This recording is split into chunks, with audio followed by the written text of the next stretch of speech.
নমস্কার, সায়ন্তনী ৭১৭ চ্যানেলে আমি সায়ন্তনী।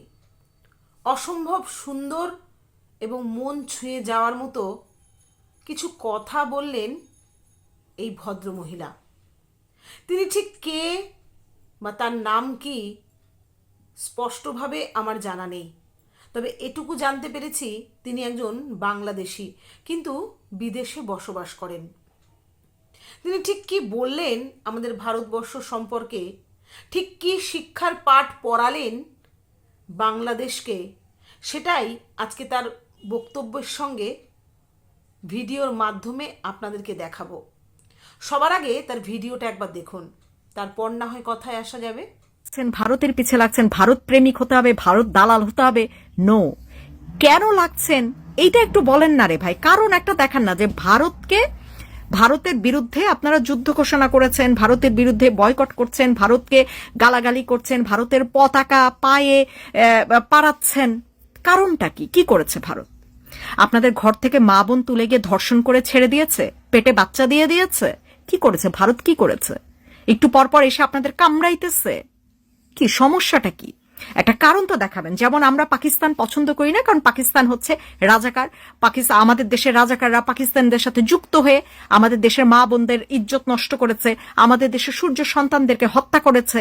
তাদের কাছ থেকে আমরা যুদ্ধ করে আমরা আলাদা একটা দেশ পেয়েছি। এই কারণে আমরা পাকিস্তানকে পছন্দ করি না, ঘৃণা করি। কারণ একজন বাংলাদেশী হিসেবে পাকিস্তানকে আমরা পছন্দ করতে পারিই না। কিন্তু ভারত পছন্দ বাদ দিলাম, কারণটা কি? আপনাদের যুদ্ধে সাহায্য করে জিতাই দিচ্ছে দেখে, পাকিস্তান থেকে সরাই দিচ্ছে দেখে? আপনারা তো বড়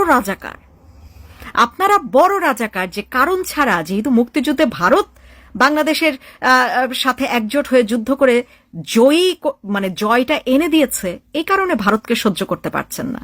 আর তো কোনো কারণ দেখছি না। কি করেছে ভারতবর্ষ? কি অপরাধ করেছে? কি ক্ষতি বা করেছে বাংলাদেশের? তাকে দালাল বলা হচ্ছে। ছোট্ট একটা প্রশ্নের মধ্যে থেকে কিন্তু অনেক বড় একটা বিষয় তিনি তুলে ধরেছেন। কেন ভারতবর্ষকে এভাবে দালাল আখ্যা দেওয়া হচ্ছে? কেন? কিসের জন্য? দিল্লি নাকি ঢাকা পাকিস্তান থেকে দেশটাকে আলাদা করে স্বাধীন করেছে? এটাই কি ভারতের সব থেকে বড় অপরাধ? আর সেই কারণেই ভারতকে এত তুচ্ছ-তাচ্ছিল্য করা হচ্ছে। আর কি অপরাধ করেছে? সোজা সাপটা বললেই তো হয় যে ঠিক কী অপরাধের কারণে ভারতবর্ষের সঙ্গে এরকম আচরণ করা হচ্ছে, যেখানে ভারতবর্ষ আজও তাদের সঙ্গে বন্ধুত্বের হাত বাড়িয়ে রেখেছে, আজও ভারতবর্ষ তাদেরকে সব রকম সুযোগ সুবিধা দিয়ে চলেছে। ঠিক কী কারণে ভারতবর্ষের সঙ্গে এই আচরণ করছে? ভারতের পতাকাকে পায়ে মারানো হচ্ছে। পাকিস্তানের সঙ্গে বন্ধুত্ব যদি এতটাই ভালো ছিল, তাহলে স্বাধীনতার আওয়াজ কেন উঠেছিল?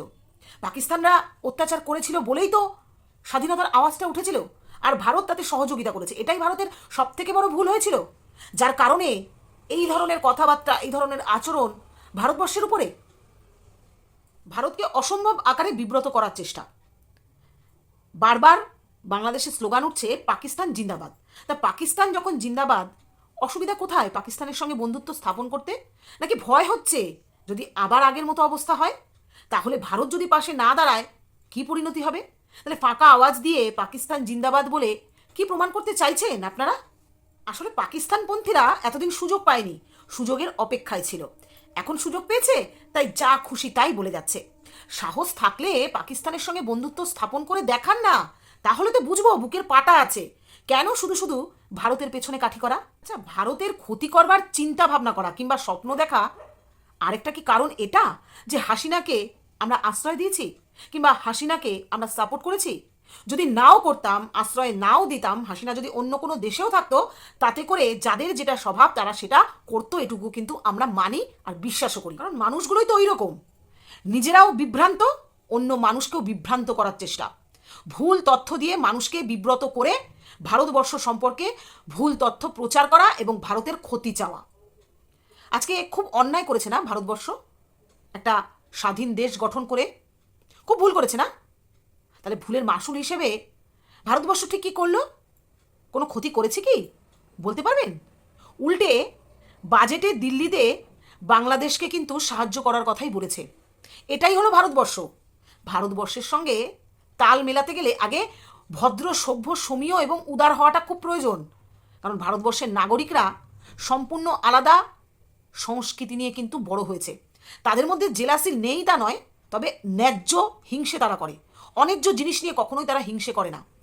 কথায় আছে না, যে ডালে বসে সেই ডাল কাটাটা কি কোনো নিয়মের মধ্যে পড়ে? কালিদাসের মতো আর কি ব্যাপারটা, যে ডালে বসছে সেই ডালকেই কাটছে। আজকে ভারতবর্ষের জন্যই স্বাধীন দেশ বলে নিজেদেরকে ঘোষণা করতে পারছে, স্বাধীনভাবে থাকতে পারছে, আর সেই ভারতবর্ষকে নিয়েই তাদের যত সমস্যা। বলি কি, এই সমস্যার সমাধান কোনো দিনও হবে না। কারণ ভারতবর্ষের সঙ্গে লড়তে গেলে কলজের দরকার আছে, ক্ষমতার দরকার আছে, শক্তির দরকার আছে। কোনোটাই নেই।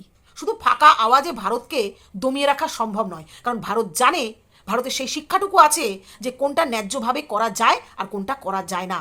অযথা লোকের কথায় বিভ্রান্ত হয়ে অন্যের ক্ষতি করা ভারতবর্ষের মানুষের কাজ নয়, বা ভারতবর্ষের কাজ নয়।